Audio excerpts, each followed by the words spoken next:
მუშათა როლი თანამედროვე საქართველოს ისტორიაში. მან 1977 წლიდან, როდესაც მოხდა მისი პატრიარქად უთხრება, გააძლიერა საქართველოს მართლმადიდებელი ეკლესიის როლი საქართველოს საზოგადოებრივ ცხოვრებაში. მისი ხელმძღვანელობით აშენდა და აღდგენილი იქნა ასობით ტაძარი და მონასტერი.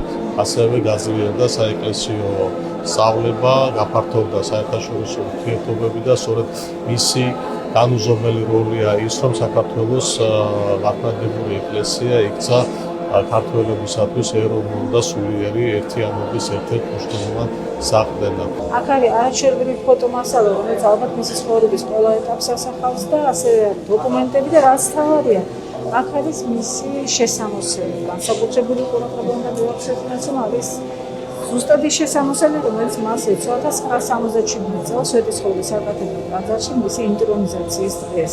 ასე რომ გამოფენა מאוד არაჩვეულებრივია და ვფიქრობ, რომ ნებისმიერი ადამიანისათვის იქნება არა მხოლოდ საინტერესო, არამედ ბევრის მომცემი.